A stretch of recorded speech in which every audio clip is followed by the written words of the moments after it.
Dívida, Maria Lúcia Fatorelli, muito obrigado pela sua presença aqui no programa. Eu queria que você tentasse explicar em 3 minutos, o que é difícil, a tarefa é árdua diante do massacre de propaganda do governo a favor da reforma da Previdência. Eu queria que você explicasse por que o déficit, o famoso déficit da Previdência, é na verdade um déficit fabricado, que é a tese que você defende, e queria que você explicasse isso à luz do parágrafo 194 da Constituição Brasileira. Em primeiro lugar, agradeço a oportunidade de estar aqui com vocês, uma honra para a Auditoria Cidadã da Dívida. E essa questão da Previdência, ela foi a maior conquista da Constituição Federal. Os constituintes colocaram no artigo 194 da Constituição a seguridade social, a segurança do povo. Que não é só Previdência, não é. São 3 fatores. É um tripé. É previdência, assistência e saúde. Foi a principal conquista social. Ela é tão importante que na própria Constituição, no artigo 195, os constituintes estabeleceram o financiamento desse tripé. Então, eles colocaram lá fontes variadas de financiamento, como uma cesta.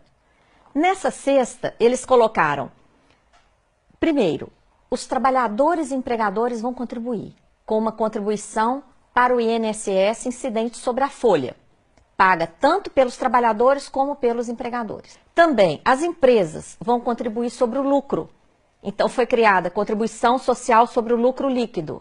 Criaram também a contribuição que incide sobre o consumo.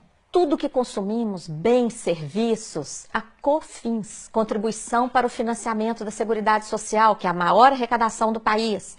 Tem também PIS/PASEP, arrecadação sobre a venda de produtos rurais, arrecadação sobre todas as importações e várias outras fontes menores, como, por exemplo, uma contribuição que incide sobre todas as apostas de loterias e concursos pagos no país. Então, se tem tanta fonte de financiamento, por que o governo insiste em dizer que tem o déficit? Como é que ele fabrica esse déficit? Então, ele pega lá dessa cesta, onde estão todas essas fontes variadas, ele vai lá e pega somente a contribuição do INSS.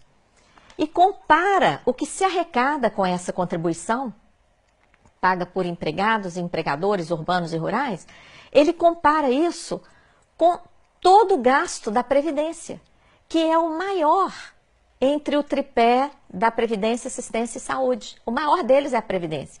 E quando fazemos a conta honestamente, considerando todas essas fontes, e todos os gastos com previdência, assistência e saúde, o que a gente obtém?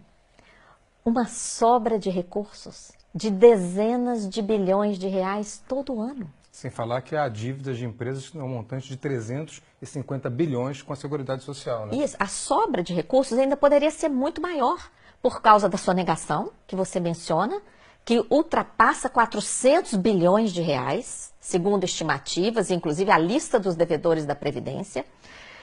As desonerações, que são setores que são liberados de contribuir para a Seguridade Social.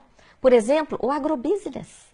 Então é uma infâmia muito grande. O governo libera o agronegócio de pagar a contribuição e depois fala que tem déficit. E ainda quer botar a culpa nos trabalhadores rurais, né? É uma olha, inconsistência. A sobra de recursos é tão impressionante que existe a tal da DRU, a desvinculação. E por que desvinculação? Porque essa cesta de contribuições, elas são vinculadas pela Constituição para a Seguridade. Então, vem o governo, aumenta a DRU, que é essa mordida, morde atualmente 30% dos recursos da Seguridade Social, desvia principalmente para pagar juros da dívida pública. Que responde por quase 50% do nosso orçamento. Todo ano, né? E depois vem falar de déficit? Não. Maria Lúcia, essa explicação dos ovos, né, dos 8 ovos na cesta, é muito boa, porque ela consegue se contrapor a essa propaganda maciça do governo que tenta impor uma visão da reforma da Previdência para o grande público. E, ao mesmo tempo, a grande mídia faz o mesmo, inclusive através de analistas políticos que sempre repetem: a reforma da Previdência é primordial e sem ela o país vai quebrar. Muito obrigado por ter sido tão clara com a gente.